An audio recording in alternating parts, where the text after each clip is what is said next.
New 72 Radio, the voice, views, and visions of the collective.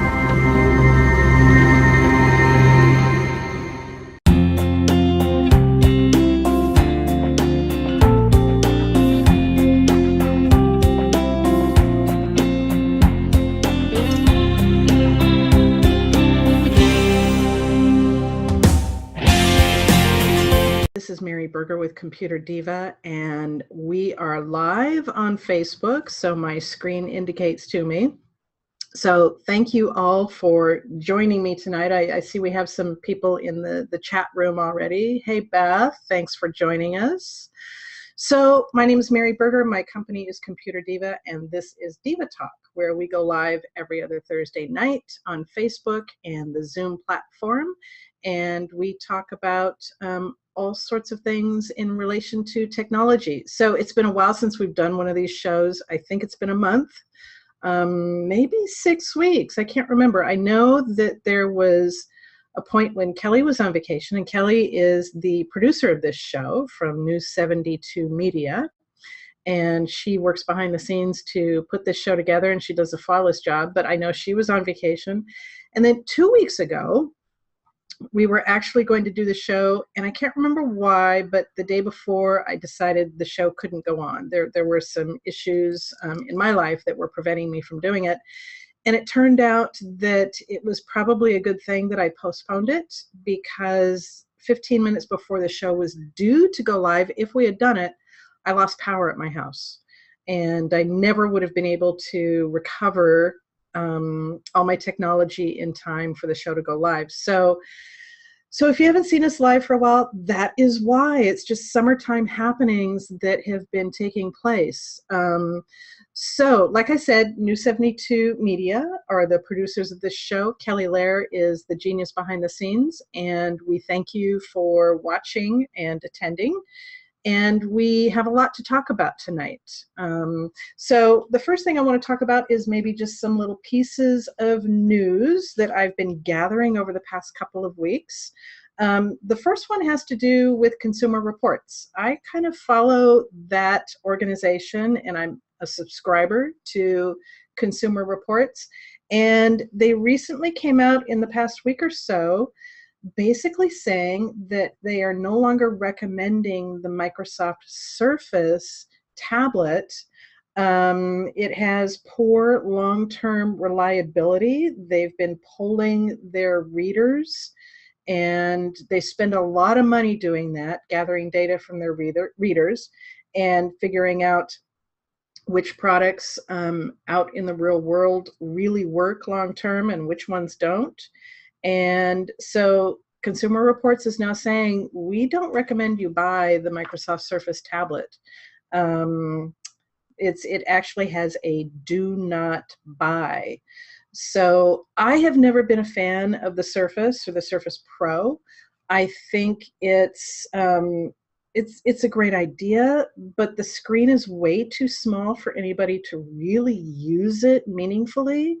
I know that every time I've worked on a client's Surface Pro, I've had to make sure that I've got my reading glasses on, because the screen is so small, I can't see anything on the screen, and it's extremely frustrating for me. In working on those devices without my reading glasses, I have figured out kind of what people who are having really poor ailing eyesight feel like when they try and do something.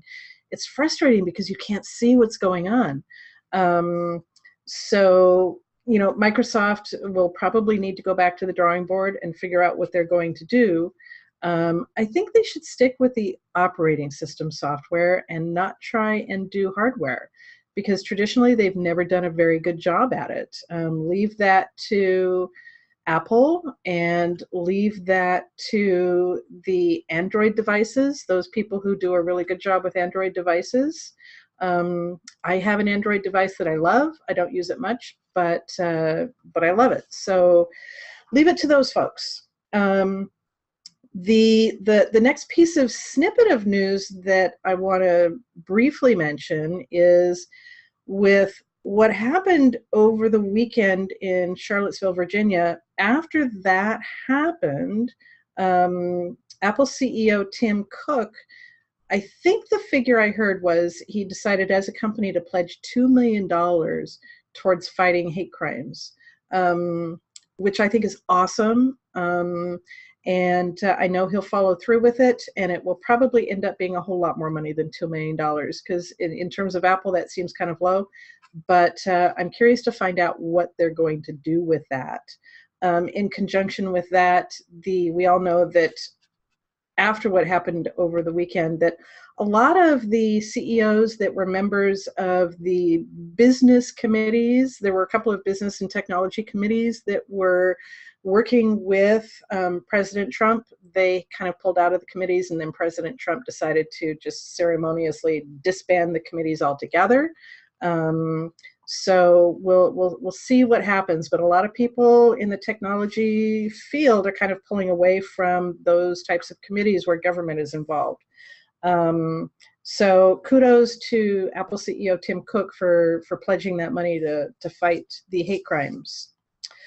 The next thing I want to talk about is I ran across, I'm a subscriber to a daily email, and it is called, what is it called? Oh, The Hustle. The Hustle. I get it every morning in my inbox, my email inbox at 9 a.m. And it's technology related. And they have a lot of interesting information in there. So a couple of days ago, I was reading through the daily email, and they were talking about a company called MoviePass. And it's a subscription service where you pay so much money per month, and you get to go to movie theaters and watch movies. They're participating movie theaters. I don't know what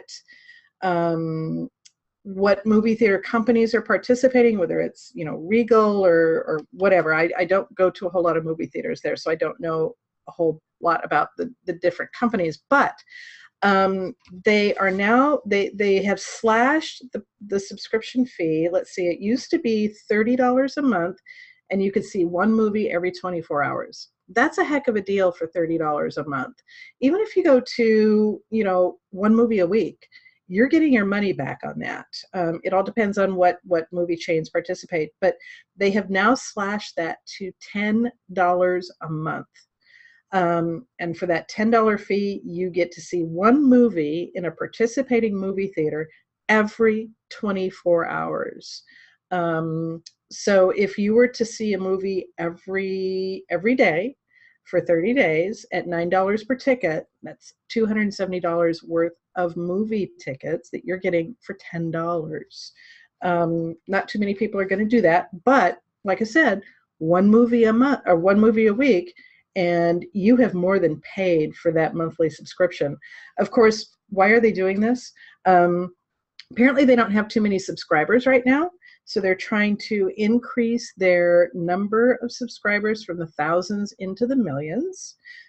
They just got an influx of some venture capital that is allowing them to do this, and their whole plan is to increase that subscribership into the millions and then monetize on all of those subscribers by marketing services and products to those people. And then they plan on going public. So, it's not a bad deal if you understand that, okay, I'm going to subscribe for $10 a month. If the movie theaters in your area participate in this, that's a heck of a deal. So I think you should check it out.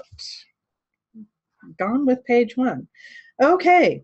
The next thing that I saw in The Hustle was, and I started to look at this, but I haven't signed up for it yet, but I will, because this is really intriguing. It's called Skillshare.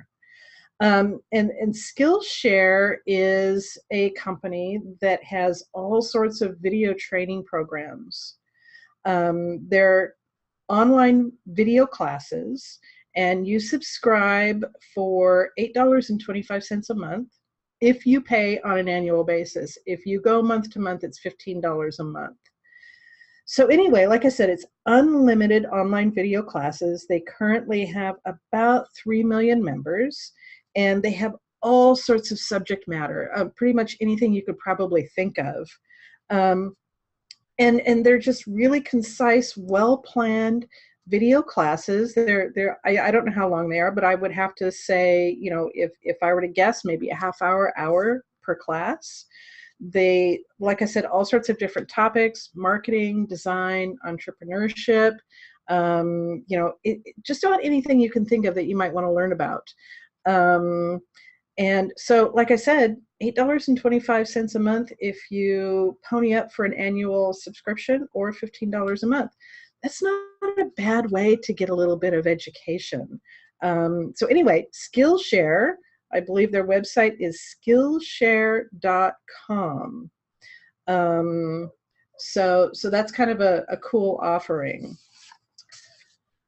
Okay, so with that said, I want to kind of get into the meat of what I want to talk about tonight. And I want to talk about this because I've had a couple of customers lately come to me and say, you know, what is going on with my email? So they received emails in their inbox, and it's basically email spoofing. But email spoofing is when somebody sends out an email, and it's usually the hackers of the world, who they send out a series of emails. They're mass blasting people. And so you get this email in your inbox, and it looks like it came from a friend of yours. So it has their name as the email address at the top, and it's being addressed to you. So you think, oh, yeah, Jane Doe, my friend, has sent me an email, and it must be safe. So I'm going to open it up, and there might be a link in there. Maybe Jane has said, hey, you know, check this website out. I think you might like it. You click on the link, and there's a couple of different things that it can do for you. Number one, it could take you to a page where it's trying to gather your email information and maybe some personal information. So, you know, it's gathering personal information from you. And the other thing that it might be doing is they're trying to get some sort of malicious software onto your computer. And if you want to hold on for just a minute, I'm going to close my window because the neighbor behind me just turned on their blower, and it's going to get very noisy here in a minute. So hold on.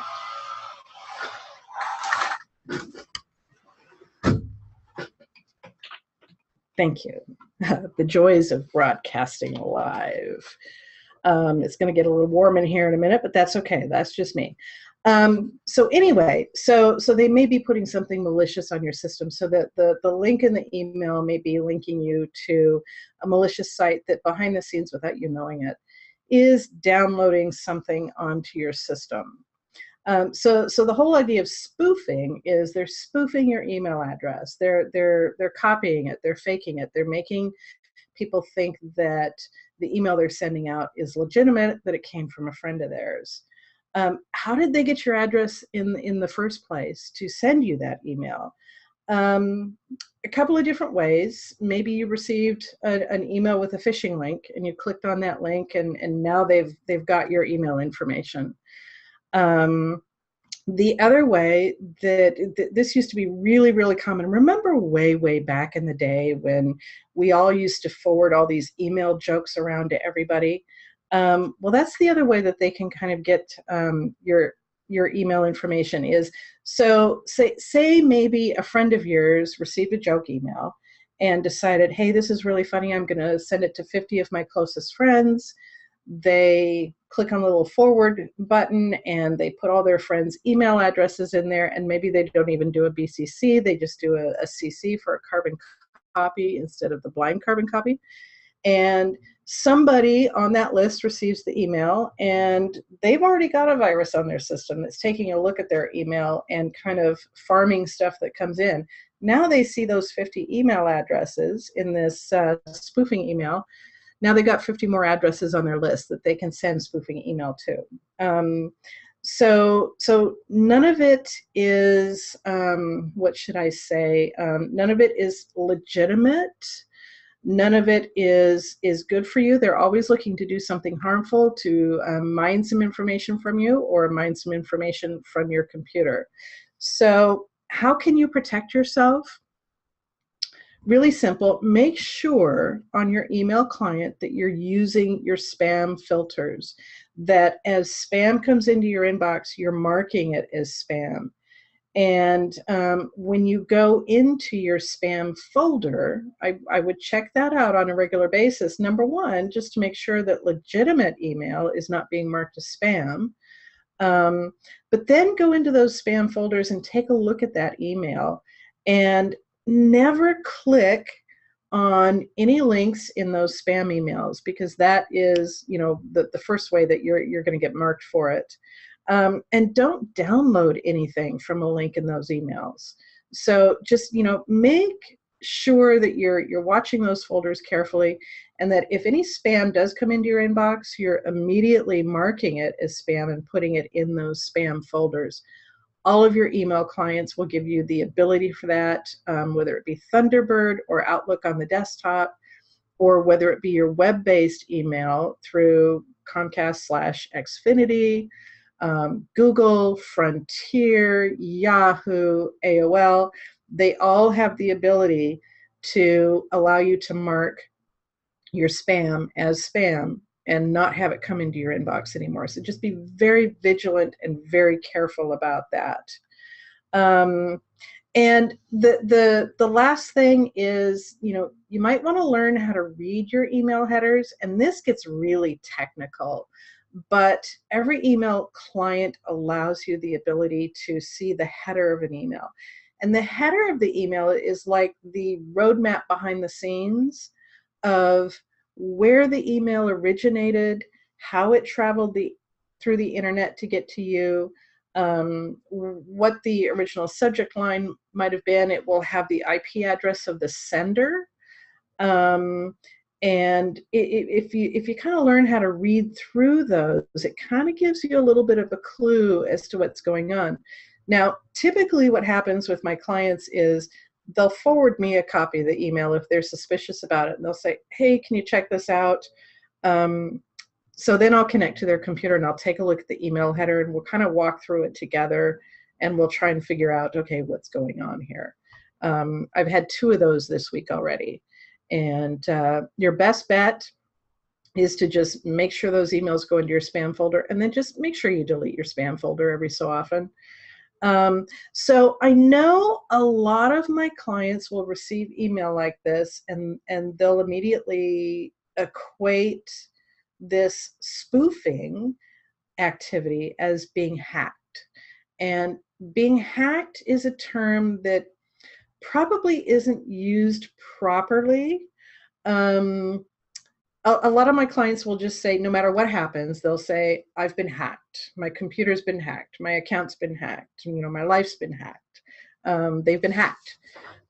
So what I want to kind of talk to you guys about is, what is really a hack and what does it mean? Well, hacking is, maybe your email account has been hacked, or one of your online accounts has been hacked. And what that means is somebody has gained access to that account. It's probably a very rare occasion where your computer itself gets hacked. Somebody who has the skills and the ability to hack a computer is going to go after somebody much bigger than you and I. They're going to go after those corporations.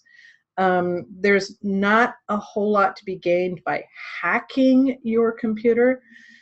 Typically, if somebody is going to want entry into your computer, they're going to need your cooperation to get into your computer. So if your computer actually has gotten hacked, it's because you've allowed the hacker into your computer. That happens when you get one of those little pop-up windows that says your computer has a gazillion viruses, you must call this number, and we will clean it up for you. Otherwise, the world will stop turning and it will come to an end within 5 minutes. So of course, everybody gets afraid. They pick up the phone, they call, they get on the phone with the so-called Microsoft of the world, and they let these people into their system because they've been scared into doing this. And you all, if you watch my show or watch my videos, you know that I talk about this all the time because it's a problem that is running rampant. So if your computer gets hacked, it's because you have allowed the hacker in. So just don't allow the hacker into your computer. But if you have an account that has been hacked, and I would be really concerned about your email account being hacked, you need to take steps to rectify that right away once you've discovered you've been hacked. How do you know you've been hacked? You might have a friend who has called you and said, hey, Mary, I got this email from you and it looks kind of suspicious. And if you go into your email account and look at your sent items folder, look for that email that your friend says they received from you. If it's in your sent items folder, your account has been hacked.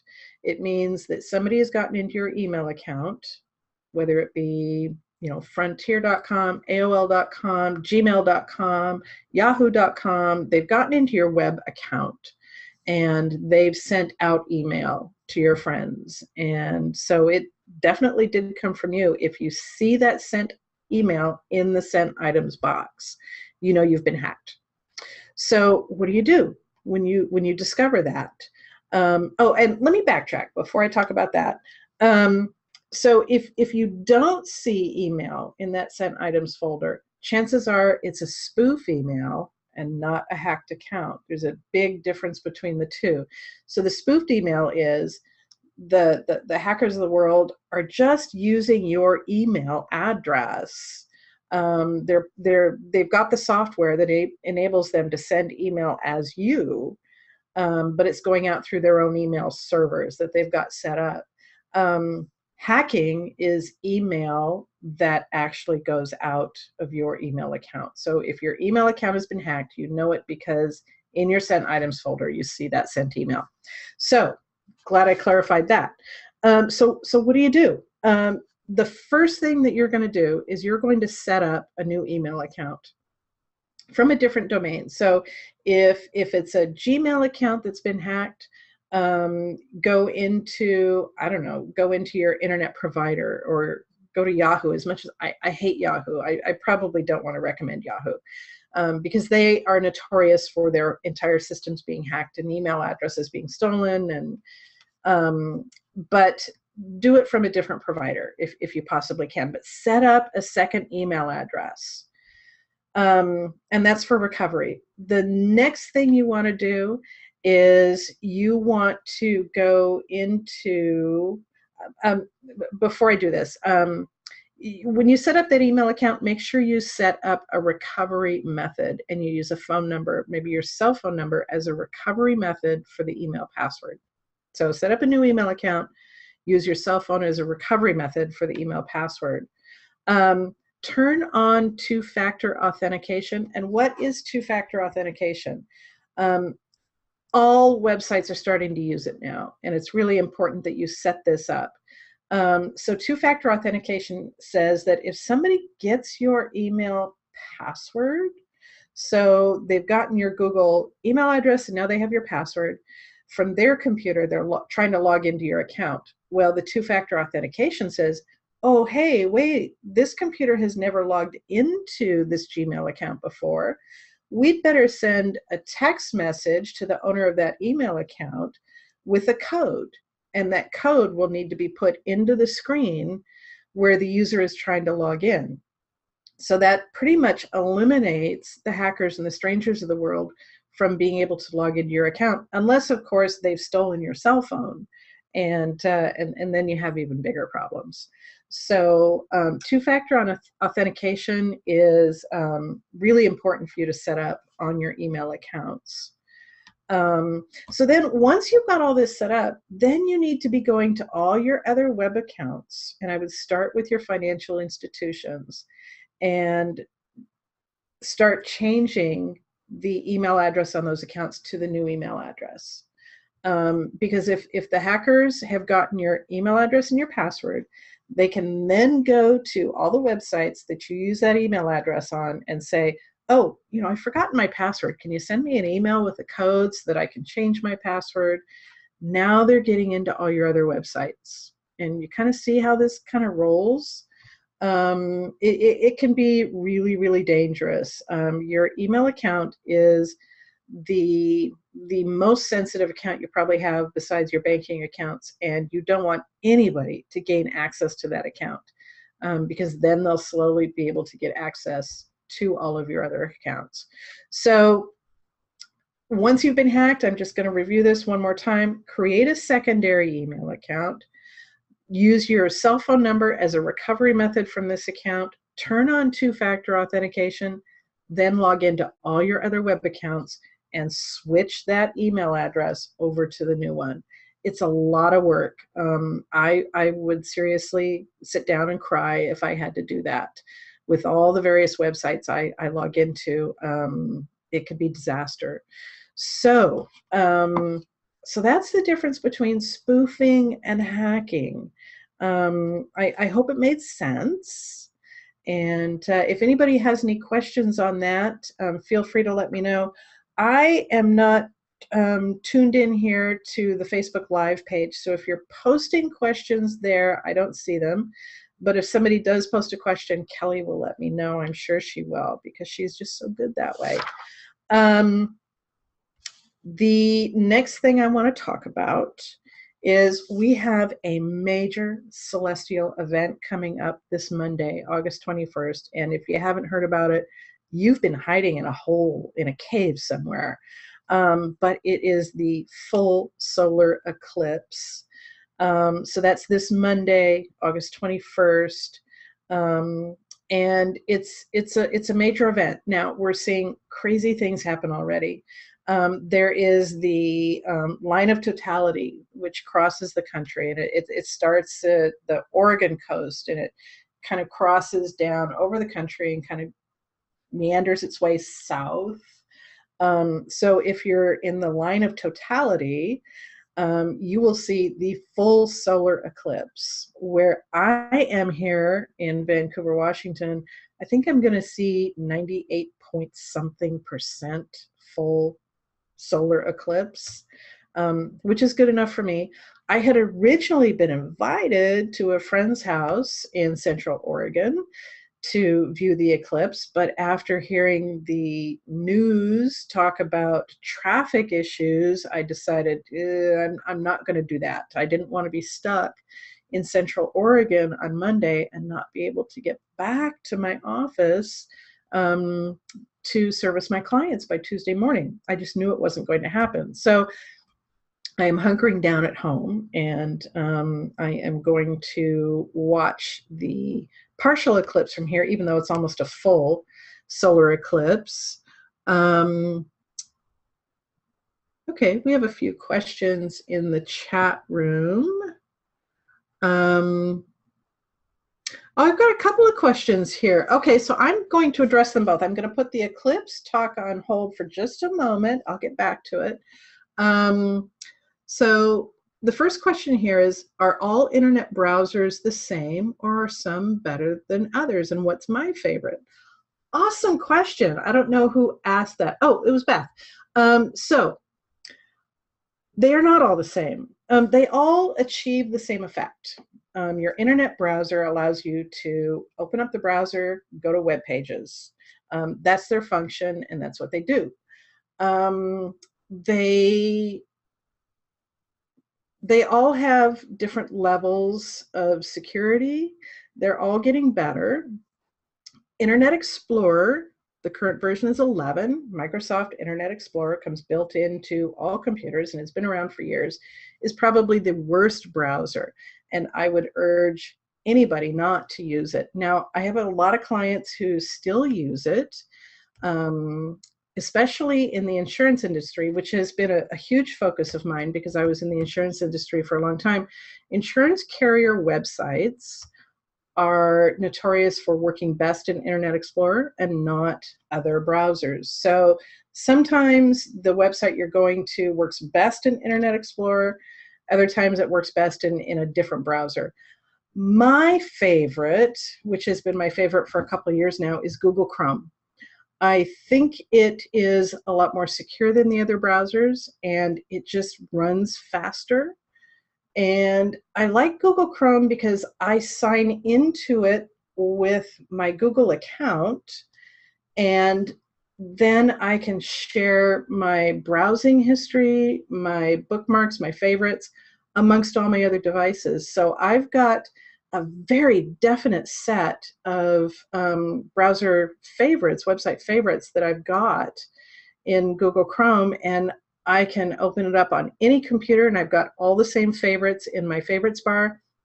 I can open it up in my iPad, and I've got the same set of favorites in there. So I like Google Chrome the best. Firefox is really, really good. I used to use that for years, but then I fell in love with Google Chrome. So hopefully that answers that question. There's another question here about what is my new favorite, or my favorite new app.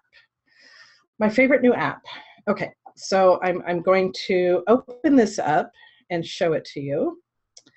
And it has everything to do with health, but it's called Waterminder.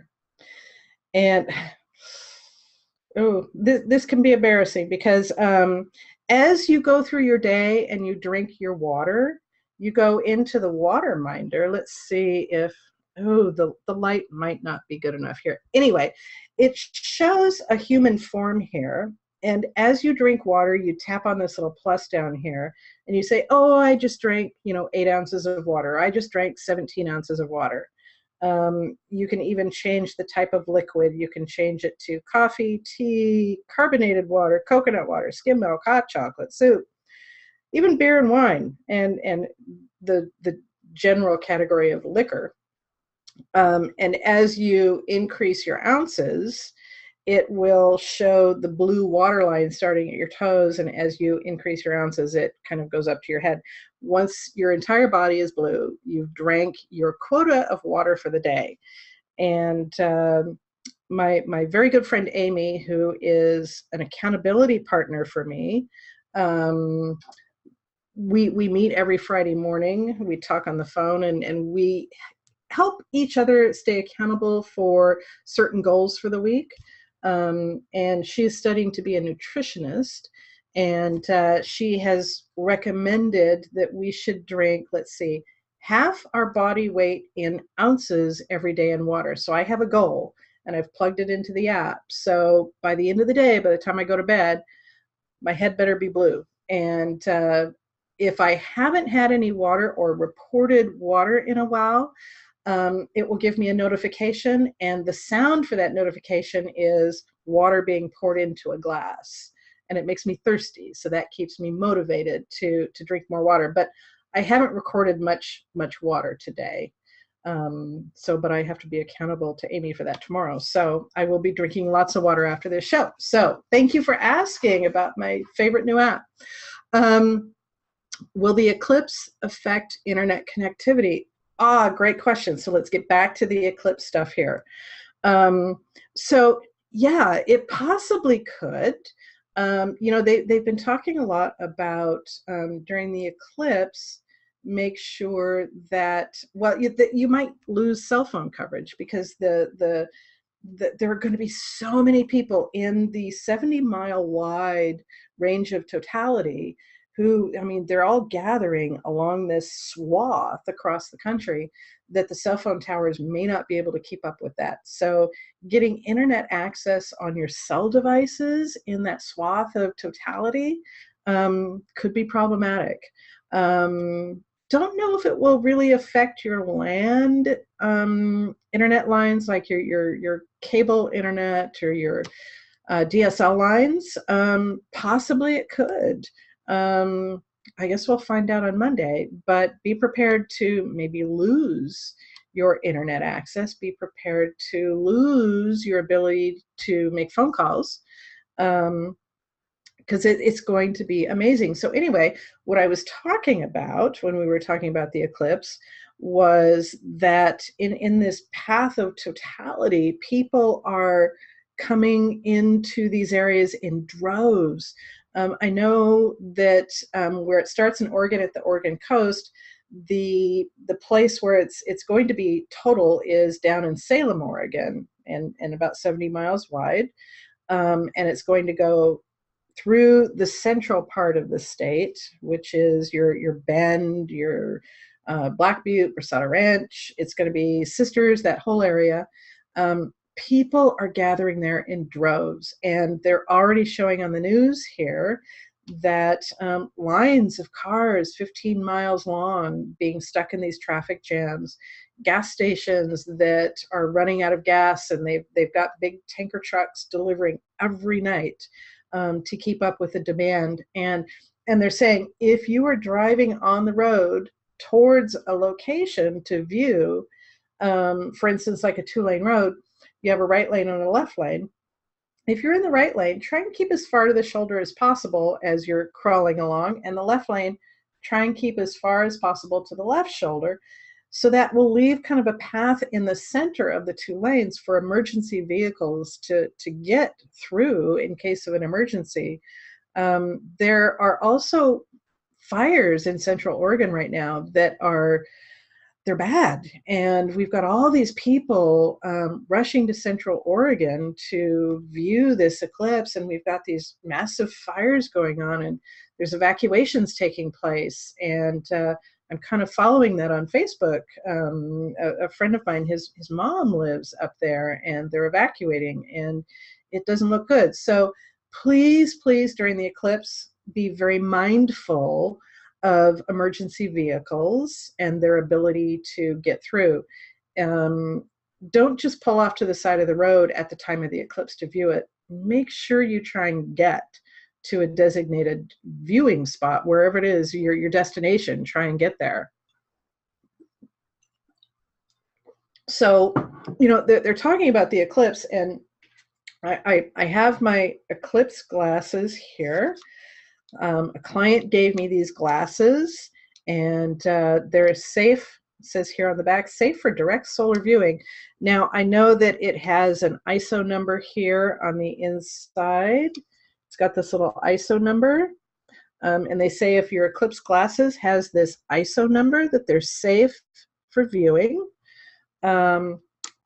So my good friend Bill Dolan at Spirit Media gave me these. They're a client of mine, and when he first gave me these a few weeks ago, I'm looking at the inside, and it says Eclipse Shades, manufactured in USA by Rainbow Symphony Inc., Reseda, California. Now that kind of struck me because that's my hometown. It's a suburb down in Los Angeles, just north of Los Angeles.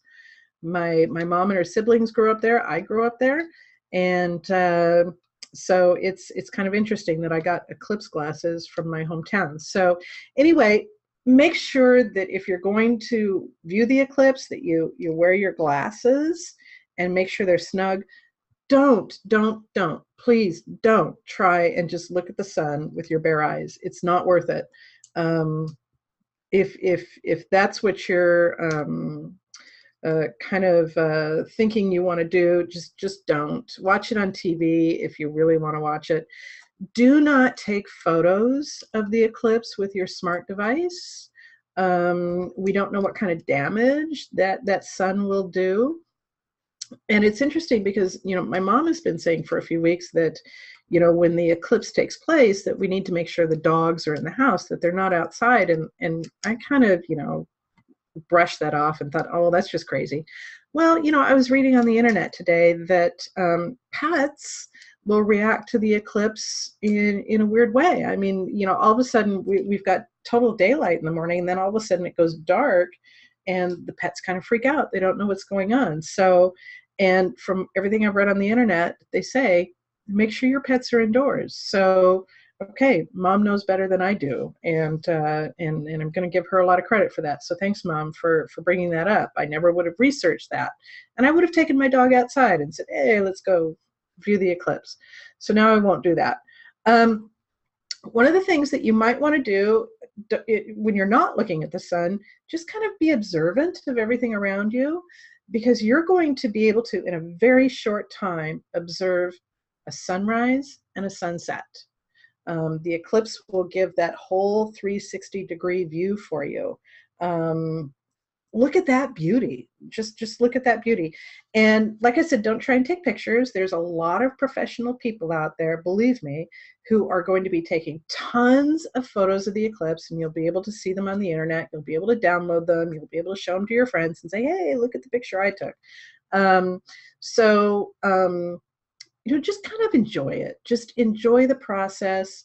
And but I decided, me being a technician, I decided that I wanted to kind of show everybody a very non-technical way of building a device that will allow you to observe the eclipse without actually looking at the sun.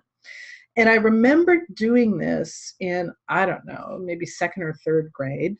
But when the eclipse was coming up, I decided, okay, let's revisit that whole project, and let's go ahead and make this eclipse viewing device. So I remember it was a shoebox that we used. So I went in my closet and I dug out a shoebox, and I have made my handy dandy little eclipse viewing device here.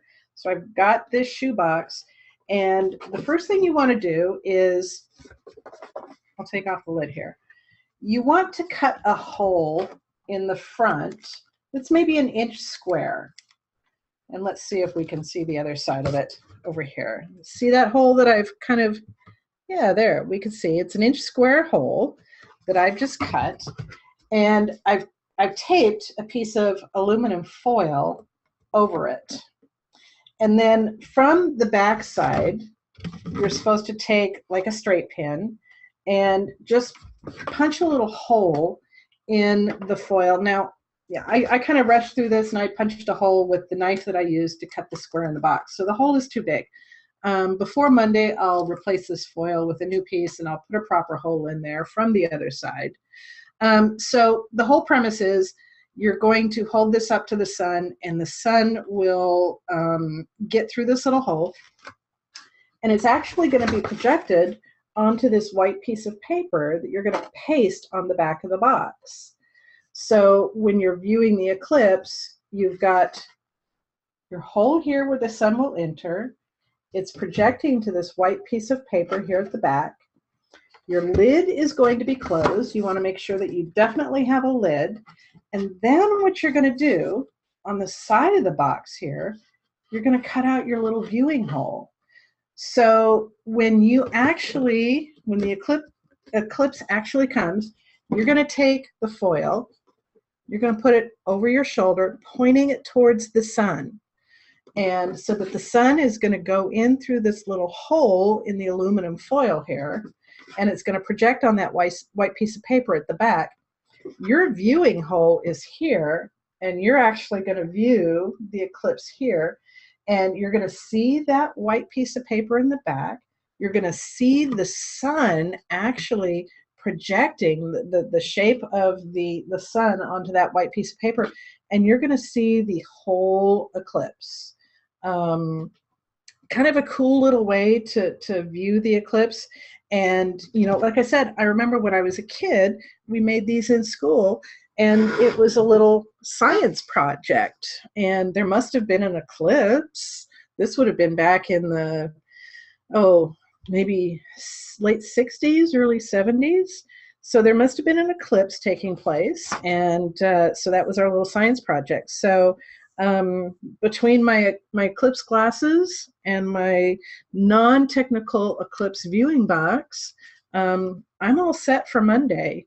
ComputerDiva will be closed on Monday morning. I will be in my office, but when the eclipse starts, roughly about a little after 9 o'clock in the morning is, when we're going to have the sun here, and the moon's going to start passing through.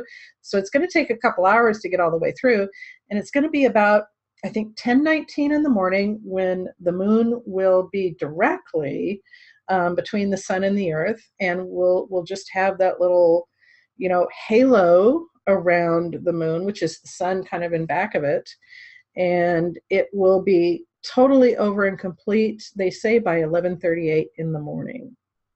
So kind of exciting. There's a lot of eclipse parties going on, but I'm just going to stay here at home. So I'll be in my office in the morning. I'll be out observing the eclipse, probably either in my backyard out here or out in the front yard with the neighbors. And maybe we'll be, posting some comments on Facebook, and we'll kind of all share together. So if you want more information about the eclipse, there's a couple of websites you can go to. And NASA is an excellent resource. You can go to, let's see, https://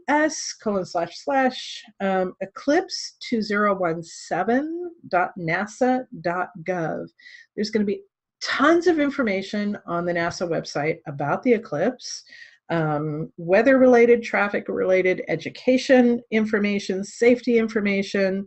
It's a great place to go between now and Monday morning to read up on everything eclipse related. And then they're also going to have some live video streams. nasa.gov/eclipse live is where you'll go when the eclipse starts, and it will be live streaming. I'm not sure what they're going to show, but they've got all this cool camera equipment that will be able to safely deliver the eclipse to you via live stream. So so that's what I have to say about the eclipse. It's going to be a very high energy morning. It could be a very spiritual moment, and it's going to be very interesting. I'm really looking forward to the eclipse. So anyway, that's what I have to say about that.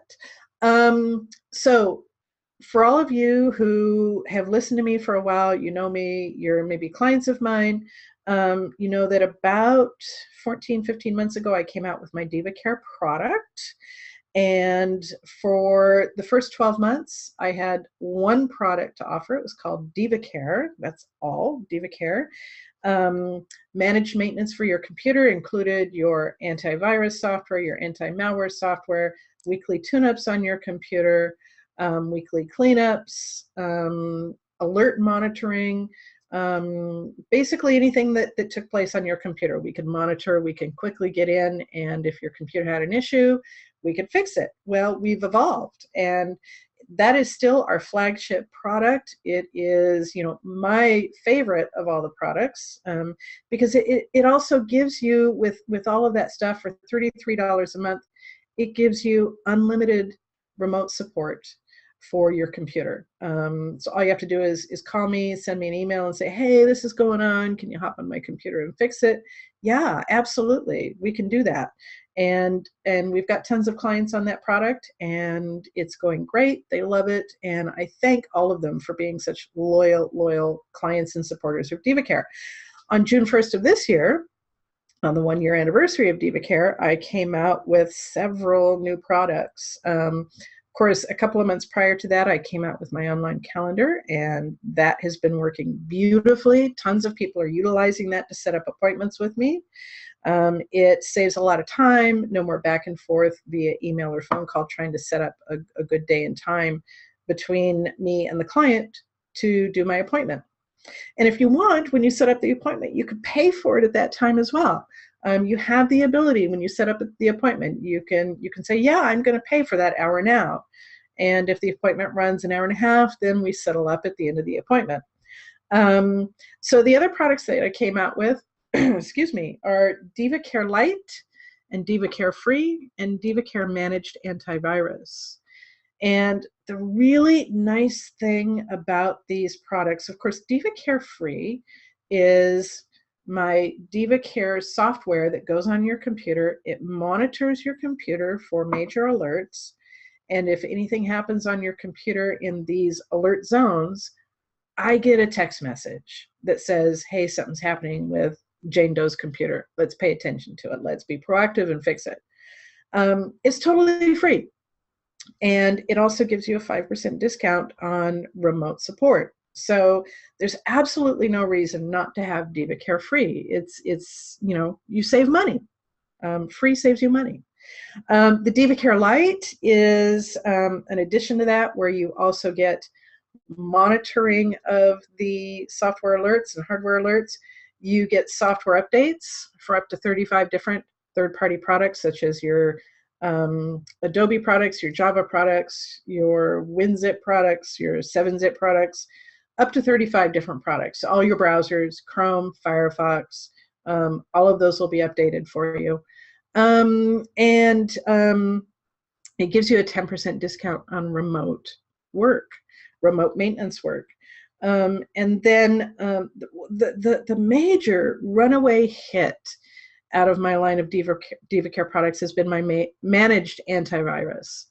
It's selling like wildfire, and the antivirus software that we're using is called MCSoft. So you get Diva Care free, plus you get your antivirus software for your computer, $5 a month, and a 5% discount on remote maintenance. $5 a month or $50 a year. And the MCSoft antivirus software also protects you against ransomware, which is your worst nightmare. If you get hit by ransomware, it is your worst nightmare, and you don't want to be caught with that. So for $5 a month, it's worth it to sign up for that. You can go straight to my website, ComputerDiva.biz, and sign up for that, and we'll get you rolling and managing on that. So that's a lot. That's a lot. So we are coming up here almost on an hour. So I'm going to wrap this up and say thank you for everybody who watched live and who will watch this as it gets posted on YouTube in the next several days. I really appreciate everybody who supports me, supports my Diva Talk radio show. I do other videos now and then that I post on YouTube, so check out that YouTube page for various videos. I think I have 51 or 52 videos up there to date, and 20 some odd Diva Talk shows. So I appreciate your support. I appreciate the support of New 72 Media, who gives me this opportunity to do this radio show, and Kelly Lair, who works behind the scenes to make sure that everything runs flawless, that we're live on Facebook, and that everybody gets notifications for this show. So we will be back 2 weeks from tonight. I don't know what that date is. It might be the 5th, 6th, maybe the 7th. I think it's going to be the 7th of September. So who knows what I'll be talking about then. I will come up with that content between now and then. And sometimes I like to talk about my experiences with my clients. So maybe we'll be doing that. But at any rate, I appreciate you watching, and you all have a wonderful evening. And please be safe on Monday during the eclipse. Talk to you guys later. Bye-bye.